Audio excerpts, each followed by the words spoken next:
What is up, everybody? Welcome to Drago Gaming. Today we're going to take a look into Tiny Tina Wonderland. And this, I'm not going to say this is one of my favorites, but Tiny Tina is pretty good. And if you know her, she's from the Borderlands series. She started in Borderlands 2 with the DLC pack. She was in it, but then she had DLC pack. It was like Dungeons and Dragons, and I loved it. That was the best DLC pack I think I've played ever. And anybody who plays Borderlands, who likes Borderlands, I know you guys agree. Tiny Tina's castle thing, that was the best.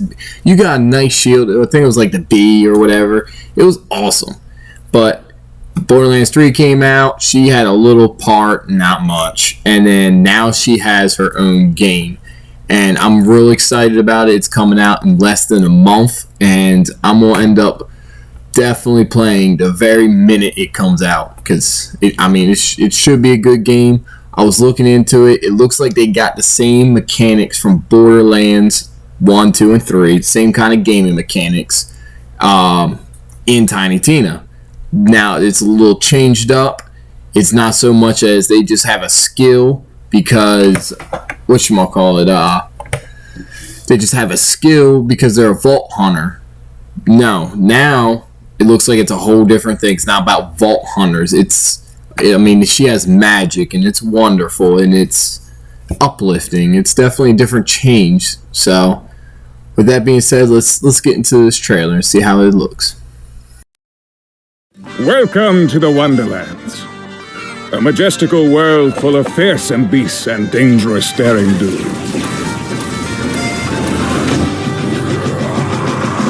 To survive, you must gather your courage, and all the guns and spells you can find. For those enamored with midnight rituals, you need look no further than the Graveborn.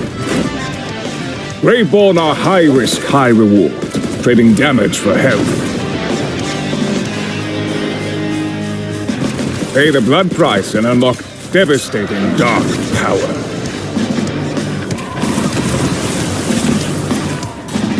Plus, they've got themselves a cute little demi-lich. Could be cursed, who can say? But if bones and brimstone speak to you not, you can always take a walk on the wild side. Spore Wardens are your classic nature lovers. Of course, to love nature, sometimes you have to, shoot nature. What I'm saying is not all nature is good. Except for this handsome fellow. Meet your trusty sidekick. Should foes abound in endless numbers, you can always blow them away. Blow. Get it? Because they're you know. Did I mention that if you multiclass, you can have double pets? It's true. Welcome to the Wonderlands. That was an exciting trailer. And Tiny Tina Wonderland, it looks like it's going to be good. If you notice, there's little tidbits in the trailer that kind of give you a hint of how the game is going to be.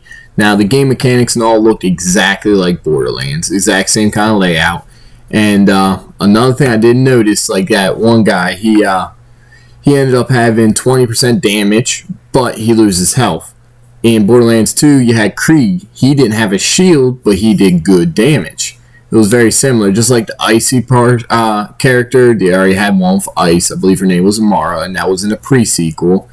And at the very end, there was a tidbit about how you could have multiple classes. And normal Borderlands, you had one character class, soldier, whatever it was. Even everybody, Flank, whatever his name was, he had a pet on the side. That was Borderlands 3. And you had 3 trees, and you would go down the tree, and that was it. You can mix and match between the trees, but that was it. That character only had those things. In here, they done said it. Players can create their own playable character. The game features 6 different character classes, and for the first time in the series, players can mix and match the skills of their character. So, there's going to be 6 characters. And you could just mix, not 6 characters, 6 character classes, and you can mix and match and make your character the way you want. and that is what's exciting. You could probably have a really good DPS or anything, and it looks like the possibilities, they're going to be limited, obviously, but they're also unlimited. There's a lot more than any of the other games, and it's still whimsical. They had a little tidbit with a pet, and it turned around, and you could see its butt cheeks. I mean, that's just the little comedy that Borderlands always brings. They're not serious. It's more comedy, more fun, uplifting, and it's just getting better. You get more and more of that.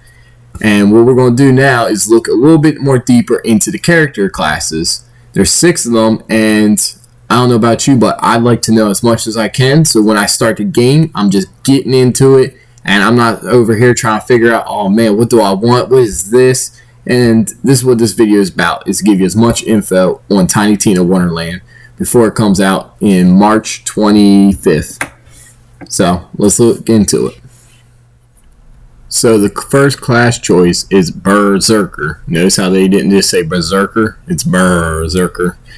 And the berserker is a melee type of character. It says she gets up close and personal, and she's just racking up bodies. So it is going to be all melee with her. Berserkers specialize in melee and frost damage. If you notice that, that's a little tidbit. They also do frost damage as well. And their otherworldly power allows them to become enraged via their action skill. So when you hit their action skill, they're going to become enraged and just rack up damage on top of damage. So because of the new mechanics, she only gets 1 class feat. Instead of before where you would have 3 trees, she only gets 1. And this is where you can mix and match. Her class feat is Rage of the Ancients. Using an action skill causes the Fate Maker to become enraged, adding bonus frost damage to their attacks. Enrage duration will not deplete while an action skill is active, and ends if the Fate Maker enters Save Your Soul. So before, when you would go down, I forget what it was called, but it was not Save Your Soul. So that's the new way of basically last chance. So, you know what I mean? When you go down in zombies, it's your last chance. So it's called Save Your Soul. So she's going to enter it. She's not going to exit in rage until she's on Save Your Soul. It might also be until a load. A lot of times it's till a load. But activating an action skill when already enraged restores a portion of your enraged timer. So it's also, there you go, a timer. Now, her 2 action skills that come with it is Dreadwind. The Fate Maker spin, slashes everything nearby with the melee weapon, essentially becomes a pain tornado, granting increased movement speed and immune to slowdown for that duration. So it looks like the new characters or the new enemies is going to have slow. It can slow your character down so they can't move so fast. But she is immune when she's in Dreadwind. Her other action skill is the Feral Surge. The Fate Maker leaps towards their target, dealing frost damage to all nearby, so it's the area of effect. Any non-boss enemy damage will be instantly killed if their total HP is below a certain percentage. If Feral Surge kills an enemy, it cools down at its cooldown is reset.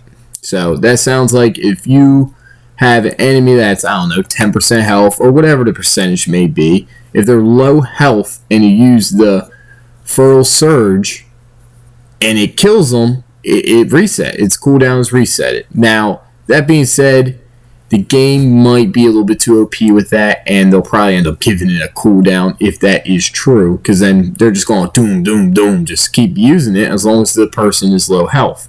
Now, that percentage, it might be 10%, and then it's not so OP. It might be 25, or 75 or something like that. It might be too OP.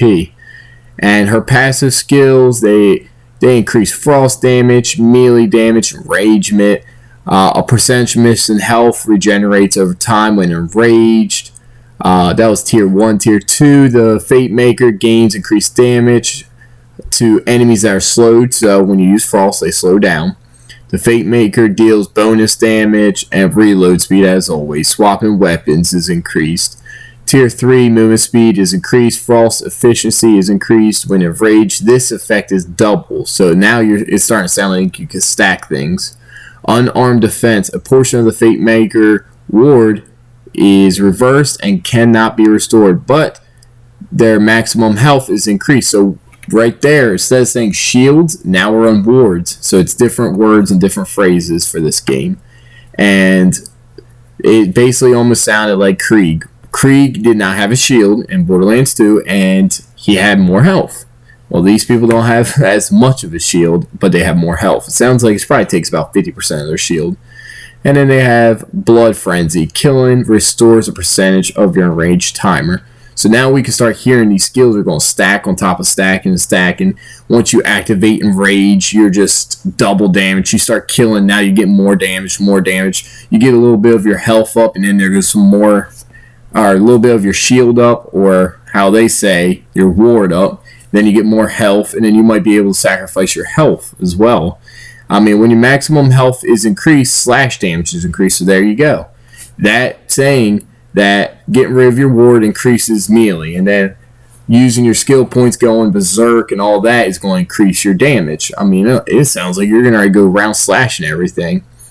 If the Fate Maker damaged an enemy while in Save Your Life, its duration is extended, so when you go down, as long as you keep doing damage, you're going to keep extending your Save Your Life timer until someone picks you up or until you kill someone, most likely. That's how the other games were. You killed someone, you brought yourself back up. That's how solo play was. Tier 5. Whenever the Fate Maker deals melee damage to an enemy, there is a chance to release a Frost Nova, and there goes another area effect. So she sounds like she can do a little bit of everything. You start hearing about area effect, and then you start hearing about melee damage. So it's almost how you want to play her. But she looks like a fun character to get into. If you liked Krieg in Borderlands 2, this is your character, just to start off with. And I don't even know if I would say your character as much as your class, the class you'd like to start off with, your class feat. Let's look into the next one. And now we're on to Clawbringer. That's kind of a little weird name to say and all, but Clawbringer is the hammer person. So with the Clawbringer, you get a companion, and the companion is a wyvern. Now, if you notice, Borderlands 1, you had a bird, and you were a sniper. Borderlands 2, you were, it was rolling, so you were more of a sport character, and you had turret. Number 3, once again, now you're DPS, and I don't remember that one. That was Flak. I don't know what to call that creature, but you had a companion. And the Clawbringer is a faithful warrior who brings down thunder and flame upon their enemies with a special hammer alongside their fire-breathing wyvern. The Clawbringer can do Nova Blast as well. And with that being said, the class feat is you get a wyvern. Oh, I can't even say the name. Wyvern companion. The Clawbringer is accompanied and it flies through the environment and attacks enemies with its claws of fire breath. And in any increase to the Fate Maker damage also applies to their companion. So their class is all about their bird, it sounds like. And they have 2 action skills, just like all the rest. They have the Cleansing Flame. The Fate Maker summons their hammer and slams it into the ground, dealing melee damage, and creates a massive fire nova, dealing fire ability damage to nearby enemies. That being said, it says dealing fire ability damage. I don't know if it's just fire from the nova, or maybe like in the other Borderlands, if you shoot through it, the bullet sets on fire, and then it can hit the person and set them on fire. And then I'm sure there's a percentage, like all Borderlands, there's 5% chance they'll catch on fire or something like that. The other one is the Storm Dragon's Judgment. The Fate Maker summons their hammer, and it hurls it, dealing lightning ability. So not only do you got fire, but you also have lightning. But it deals lightning damage to all nearby enemies it touches. It sticks wherever it lands and deals lightning melee damage every second to all nearby enemies. The Fate Maker can recall the hammer, damaging enemies along the path, and ending the action skill. So basically he throws the hammer, hurts everybody in that entire line. I'm sure there is a distance that you could throw it and it maximizes. But then once it gets to it, it's just going to keep hurting them. And it sounds like it doesn't stop. I mean, it says the Fate Maker can recall the hammer. It doesn't say he had to recall it. And when he does recall it, he gets a refund a portion of his cooldown. So there you go. It is limited.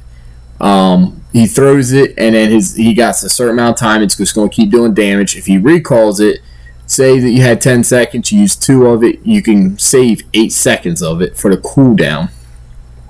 Now the passive skills, he has Fate Maker does bonus damage for fire. The Wyvern Companion deals also more damage for fire. So definitely lots of fire with this one.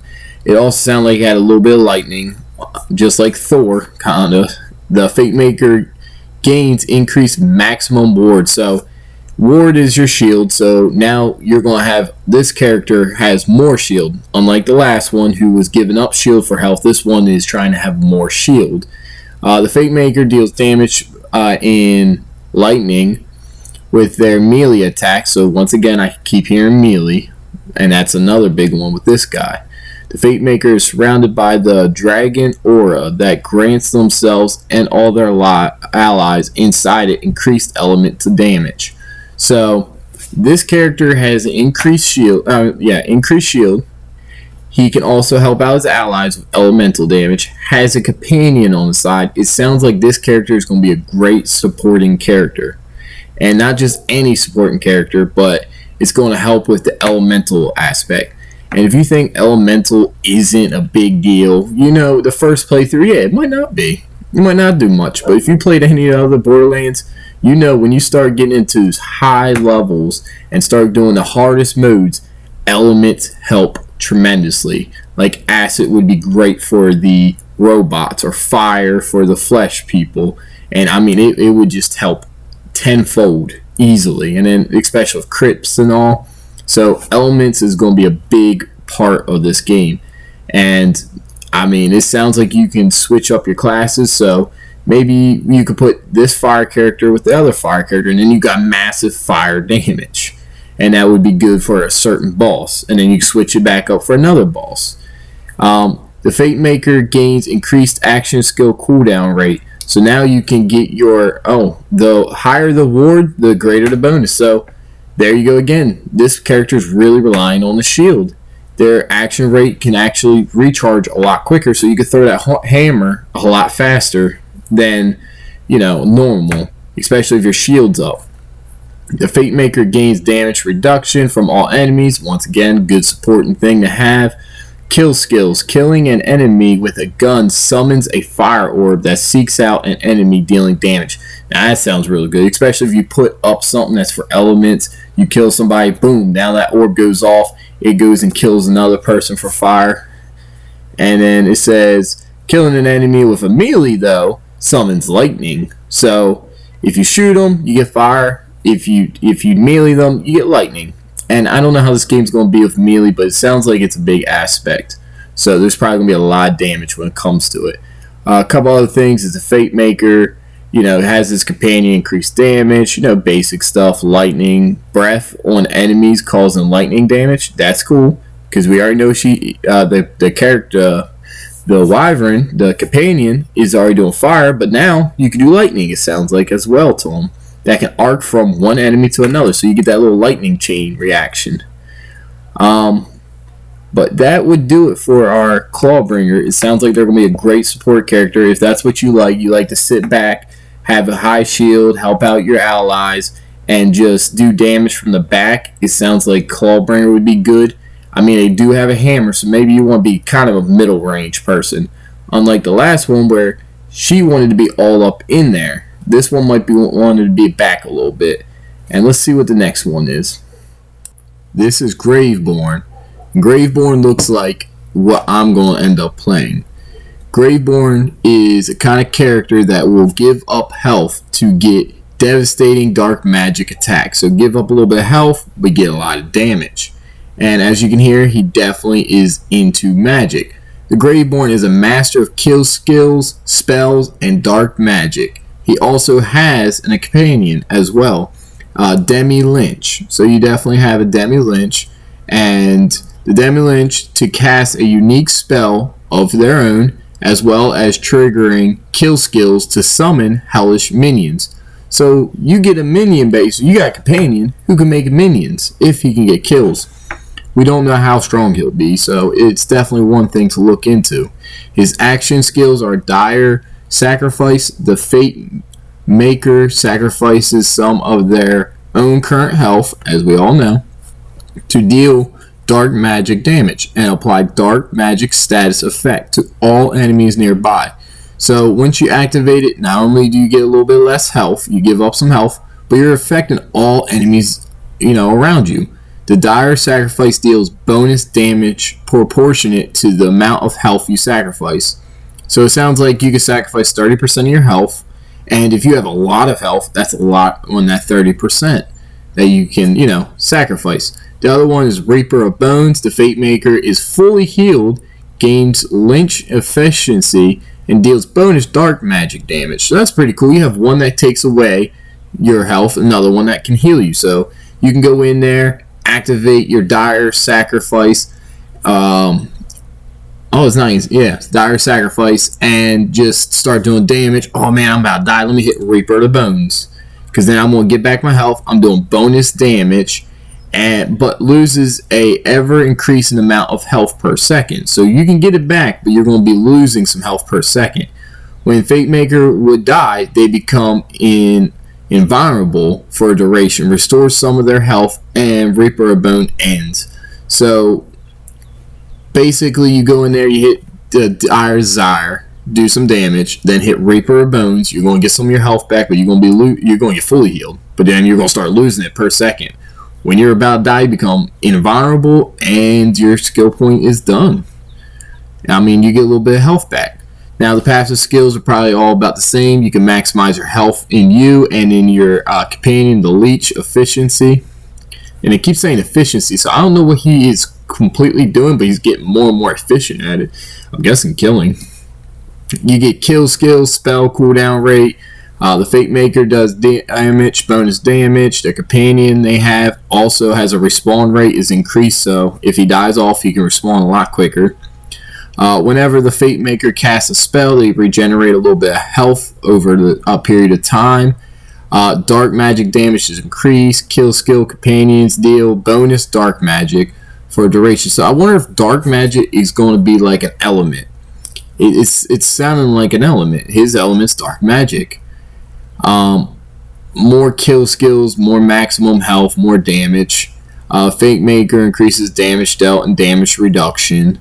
Whenever the Fate Maker deals spell damage, there is a chance to create an explosion dealing ability damage of the spell's elemental type to nearby enemies. The elemental explosion cannot do a critical.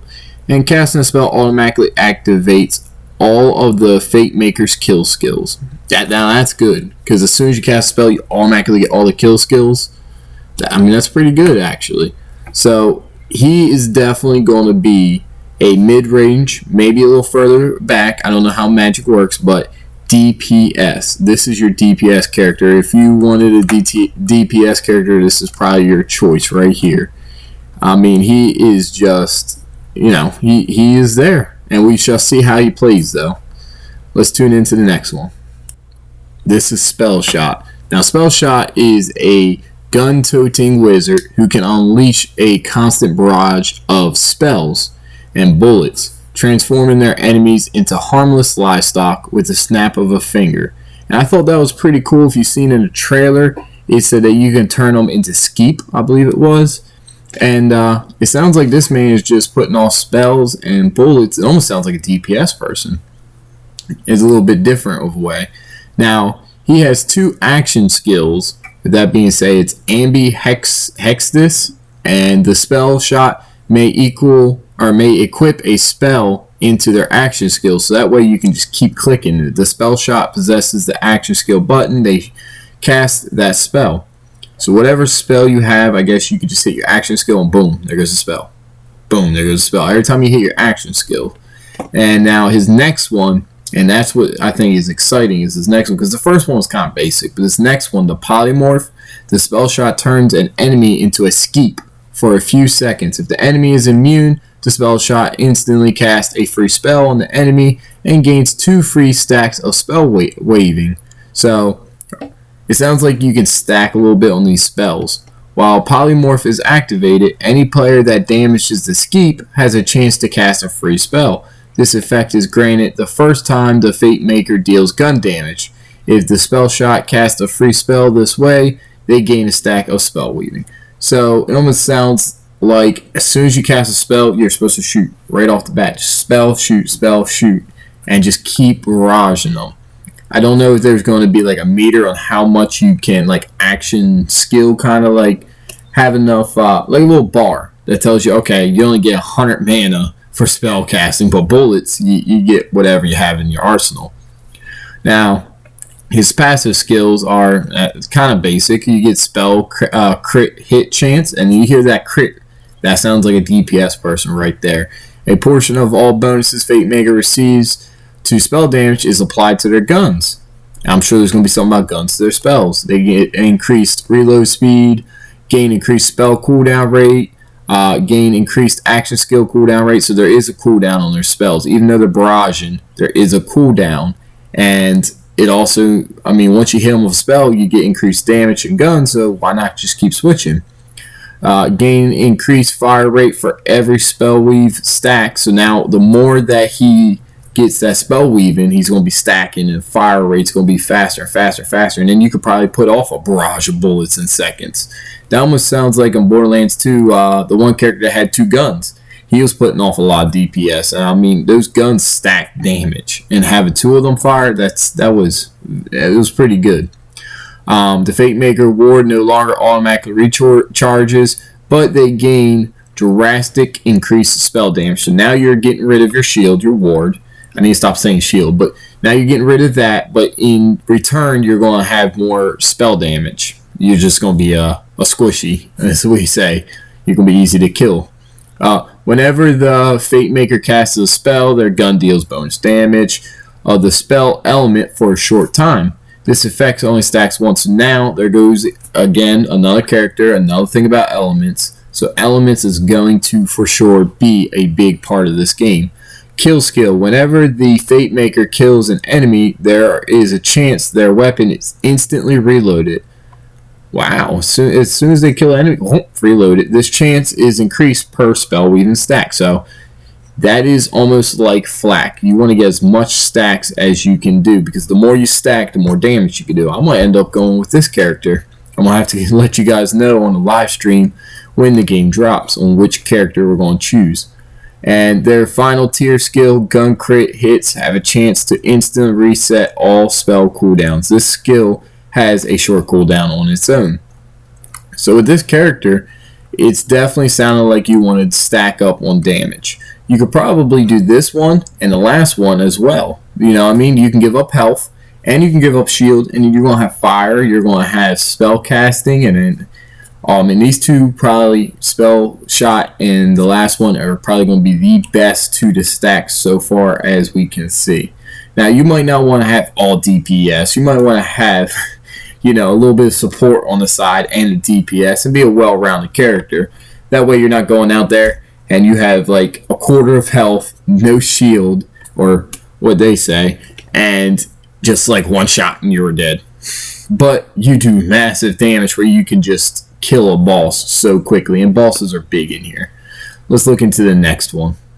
This one is Spore Warden. You saw him in a trailer and he was shooting off multiple arrows, and it said that he was a what did it say? Something about environment. However, he likes to shoot environment.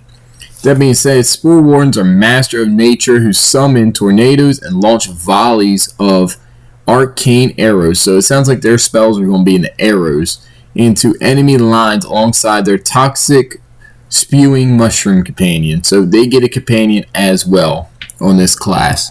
Spore Wardens are gun and companion specialists. They can significantly boost the ability of their companion and allies while laying down firepower, slowing down an advancement of enemies with frost, tornado, speed, and distance, and Spore Warden friends. So this is sounding like a, what you call support. right here. He's definitely sounding like a support right off the bat because it said something about companion, so he's going to be a support. The Fate Maker is accompanied by a mushroom, of course, because that's his companion, that targets nearby enemies and deals poison damage. And there goes another element, poison. So we got fire, we got ice, we got poison, maybe dark arcane arts. Maybe that's a one. Pinging an enemy will cause your mushroom companions to lurch towards them. Any increase of Fate Maker's damage also applies to their companion. So when you stack your guy, your companion's also going to stack. Now his 2 action skills is Barrage. The Fate Maker summons an eternal bow firing 7 arrows that deal ability damage on impact. Arrows ricochet twice between nearby enemies. Barrage has multiple charges, increases to gun damage applied to damage dealt by Barrage.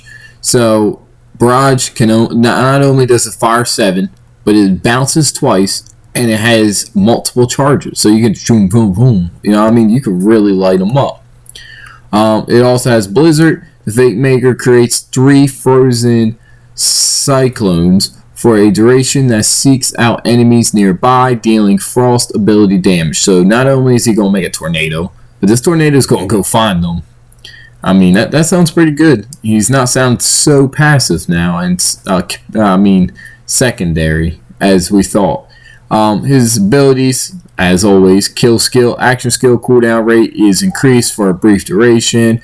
Companion's health is increased. Companion damage is increased. Gun damage is increased. Gun handling ability damage is increased. Your mushroom companion will occasionally let one RIP taunting enemy and leaving a poison cloud that deals damage. So that almost sounds like if his companion kills someone, he could start doing poison clouds, maybe. Gun critical hit chance is increased. Mag size is increased. That's a big one. It's having more ammo and firing faster. That does a lot more damage.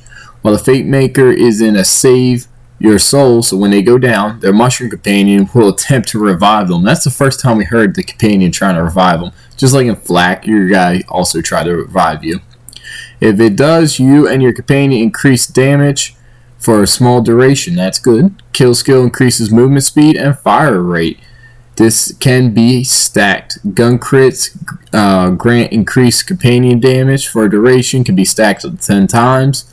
While aiming down your sights, the Fate Maker gains an ever-increasing amount of gun damage and damage reduction against them. Whenever the Fate Maker deals ability damage to an enemy, the affected enemy takes increased damage from all sources. Gun damage as well with critical increase. And the big one, tier 6. The Fate Maker gun critical hit has a chance to ricochet, as we already know, dealing reduced ability damage to a nearby enemy. Ricochet shots have a small chance to ricochet an additional time. So not only is his action skill ricochet, but his gun crits can also ricochet. And they give dealing damage reduction, so it basically makes the enemy weaker as long as you can get crits. I mean, that sounds pretty good to me. Overall, he might not be a supporting character. I mean, I guess I can't say character when these are classes, but I don't think that one's going to be so supporting as we thought. So I think you can pick and choose and maybe make it how you want to play, and that's how the game has been designed, is play how you want. Let's look into the last character, I believe. Last but not least, Stabbomancer. Wow, that's an interesting name for him. Stabbomancer looks like he is the sneakies type. He specializes in crits and status effects. They're able to keep enemies guessing by alternating between gun, melee, damage, and spells, because everything's spell on this one. All while moving in and out of stealth to score guaranteed critical hits. Not like that. He said guaranteed crits, and that's a big part of the game. So I know everybody's probably going to have this guy as, maybe not in the beginning, but in late game, they're going to have this character, or this class, in their secondary, because that guaranteed crits is going to be big. Stabbomancer is superior speed to avoid damage and fire their gun while sprinting. That's pretty good to be able to fire and sprint at the same time. He definitely specializes in critical. Now his 2 action skills is Ghost Blade. The Fate Maker throws out a Ghost Blade which spins in place at the target's location, dealing melee damage periodically to nearby enemies based on the melee weapon that is equipped. Pressing the action skill button while Ghost Blade is activated causes it to teleport to the target's location and reduces its remaining duration by a small percentage. That's actually pretty good. You can throw a blade out, whoop, you're right there, right behind the boss, and I can see that being a big play right there. From the shadows, the Fate Maker enters stealth, turning invisible. While in stealth, all damage dealt is automatically a crit hit. Now, Ghost Blade sounded good, but right there, from the shadows, that is going to be the OP thing. It automatic crits, but critical hits deal reduced damage. Okay. I don't know about how I feel about that. All damage is automatically crit, but crits deal reduced damage. He definitely sounded good with that beginning, and then they get you in the end. That's how it always is. It's like, man, this guy can one hit a boss, but he can only do it once a year. Like, it's good power, but now it's limited. It almost sounds like all the characters are rather equal, and they're all different, all the classes, but you get to pick and choose. And if you watch me play, you're going to already see a lot of fun of me probably messing up, doing my absolute best to try to get through this game, but I know I'm going to be choosing the wrong things, and you got to learn from doing the wrong things. We're going to have a class built, and it's going to work. It's going to get us through there. Now, I'm going to end up picking one of the best. I'm going to end up getting it nailed right on point, but if it doesn't, at the end, you can always reset your skill points and reevaluate how you want to put them. Now, his passive skills, melee damage is increased, spell damage is increased, and gun damage is increased. Everything is increased. Melee attack speed is increased, movement speed is increased, spells double, the bonus for the duration. Damage is increased, status effect duration is increased, everything's just increasing. Whenever the Fate Maker deals gun damage to an enemy, increases the damage of your next melee. This effect can stack melee attacks, consume all stacks. So you can keep stacking. It didn't say there's a limit, so you can stack a whole bunch and just melee, boom, one big hit. While moving, the Fate Maker gains increased damage. The faster the Fate Maker moves, the more damage he gets. He can also shoot while he's moving, so you can really be a speedy character with this. It's definitely sounding like a good character. Whenever the Fate Maker applies a status effect to an enemy, the affected enemy takes increased damage from all sources, which would be all your teammates, for its duration. This effort can be stacked per unique status effect. Now, status effect, that means if he freezes them, the next guy fires them, burns them, then talks, then maybe the dark magic one we're talking about. It can be stacked. Whenever the Fate Maker deals melee damage, their fire rate and spell damage is increased. Kill skill, big one right here. Fate Maker next melee attack is a guaranteed crit hit for a short duration. Sneak attack 5 points max. Critical hit damage is increased. You can now shoot and sprint at the same time, gaining the chance to avoid. Now that's a little bit further down tree, so a little bit further along your road you can shoot and run at the same time. Whenever the Fate Maker applies status effect, there is a chance it spreads to the nearby enemy, and that is where your area effect comes into it. Crit hits grant the Fate Maker increased damage dealt for a duration, so now you can have guaranteed crits, and it's also going to do more damage. You can only stack this up to 10 times. Melee crit grants additional stacks. Melee crit hit apply a random status effect, so meleeing them, and then with that guaranteed crit, they're automatically going to have something. That would be very good for a boss battle. Now his big one, a tier 6 one. Gun and spell crits hits have a chance to create a ethereal blade above the target that will impale them after a short delay. The blade deals melee damage based on the Fate Maker's equipped melee weapon. So it definitely sounds good with having, regular equipment like Borderlands was, like, you know, shield and health, amulets, earrings. But it also sounds like you can equip different weapons, because this is talking about blades now. You know what I mean? So it's definitely going to be interesting with this whole thing. So that is our trailer and a little quick preview of all the characters and how you can customize, and a little bit of a preview on what is to come up on March 25th with Tiny Tina Wonderland. I hope you all enjoyed, and please don't forget, give it a like, subscribe, and definitely put notifications on if you would like to see the game live with us. That being everything said, I hope you enjoy your day. Thank you.